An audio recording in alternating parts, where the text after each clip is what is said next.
Imagine waking up tomorrow to discover that if a general election were held today, Nigel Farage would be Prime Minister with a stonking three-figure majority, whilst Angela Rayner, Rachel Reeves, and Ed Miliband would all be clearing out their parliamentary offices, having lost their seats to Reform UK candidates.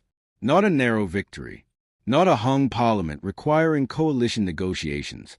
A proper, old-fashioned, this is a political earthquake landslide that would see Reform winning 381 seats whilst Labour collapses to just 85.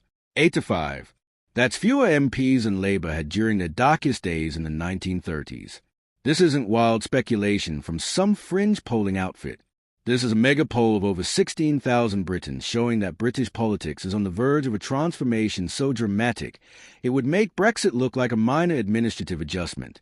Strap in, because we're about to dissect the most explosive polling data in modern British political history. And trust me, it gets absolutely wild. Quick favor.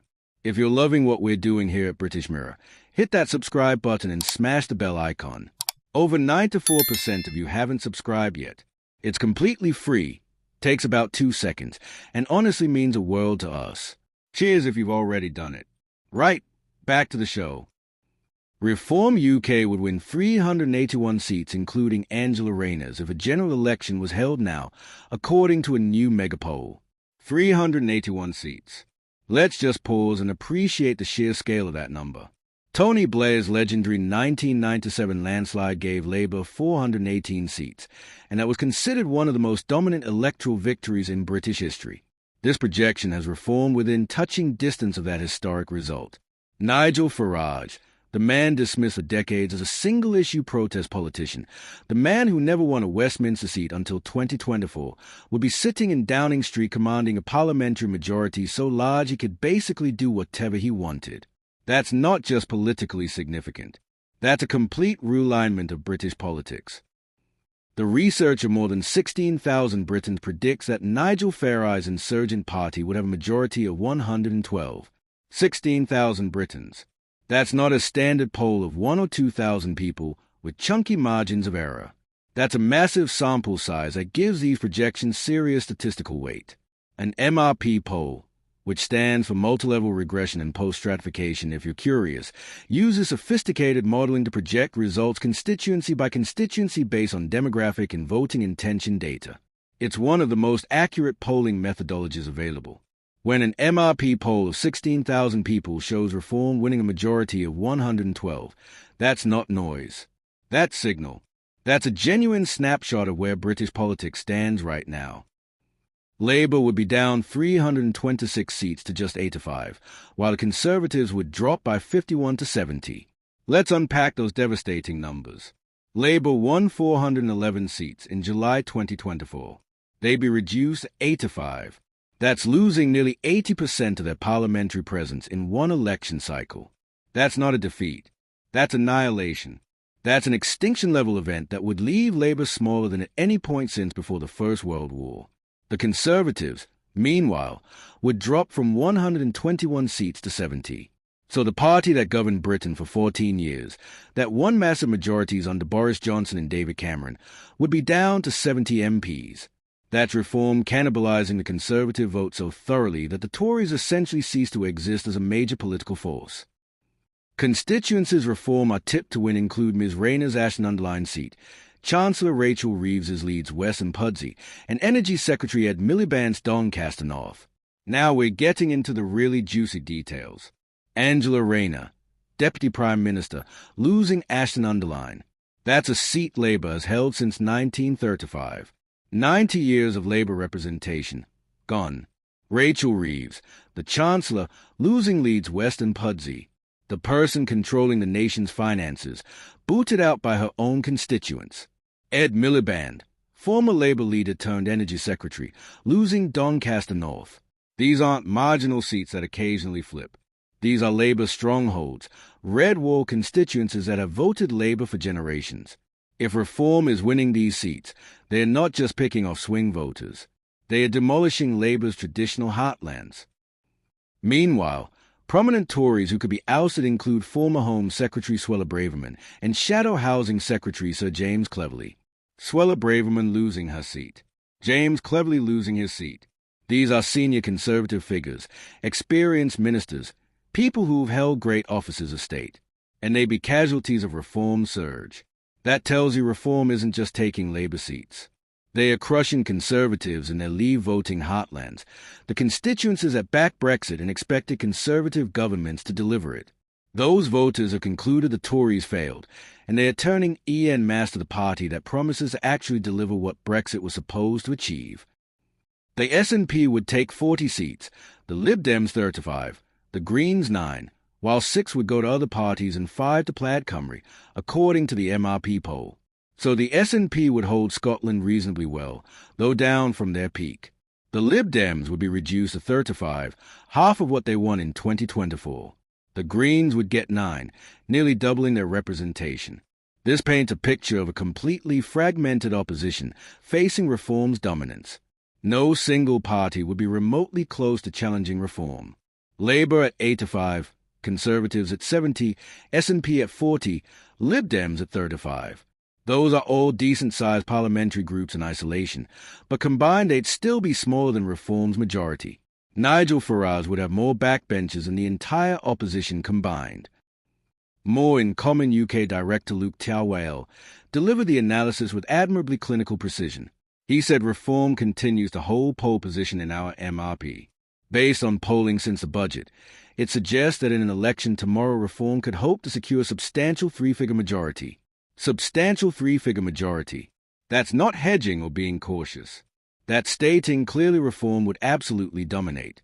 Meanwhile, the Polanski surge sees the Greens continue to make gains, with disillusioned progressives putting them within shouting distance of many more gains from Labour.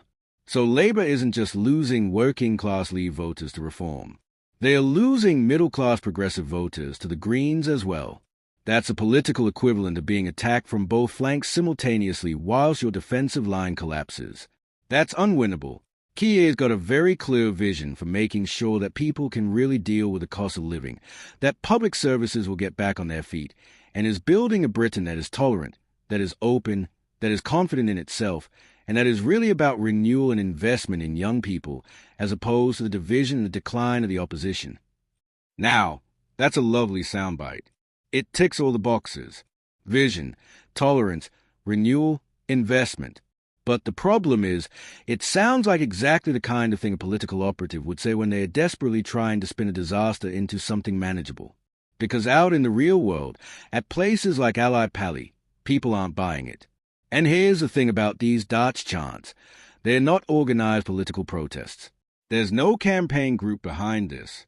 No one's handing out flyers or coordinating on WhatsApp groups. This is organic, spontaneous public anger. These are regular people, many of whom probably voted Labour in the last election, who've decided that Starmer has let them down.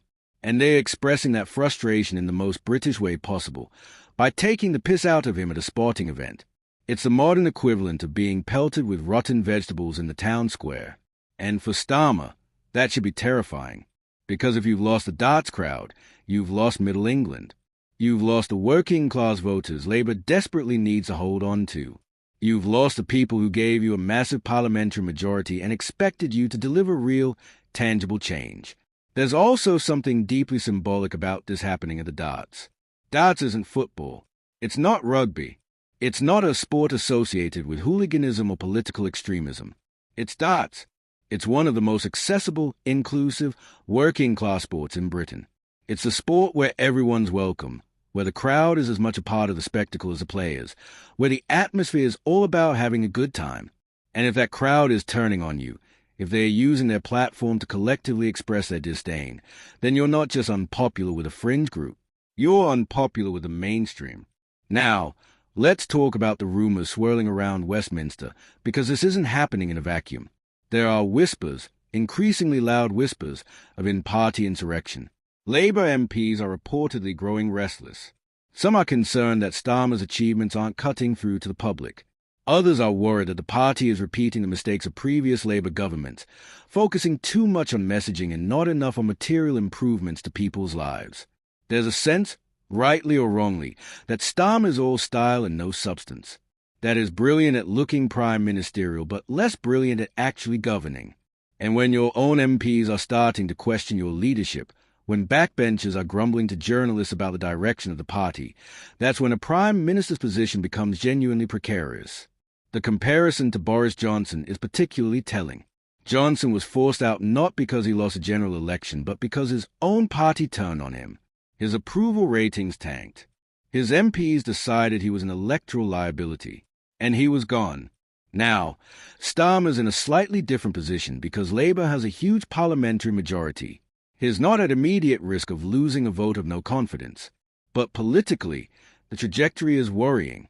If his ratings continue to plummet, if Labour starts losing by-elections, if those darts chants become representative of broader public sentiment, then his MPs will start to panic. And panicking MPs do unpredictable things. They start briefing against the leadership. They start positioning themselves for a potential contest. They start asking whether the party will be better off with someone else at the helm. And let's be brutally honest here, Starmer isn't exactly a charismatic figure. He's competent, certainly. He's serious. He's loyally, but is not inspiring. He's not the kind of politician who sets hearts racing or imagination soaring. He's the kind of politician you vote for because he's the safe option, the sensible choice, the grown-up alternative. But when the safe option starts to feel like the wrong option, when competence without charisma starts to look like just boring ineffectiveness, then people stop giving you the benefit of the doubt. And right now, the British public has stopped giving Starmer the benefit of the doubt. They are not waiting patiently for things to improve. They are chanting about him at the darts. There's also a generational element to this.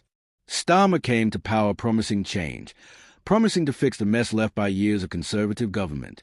Young people, in particular, had high hopes.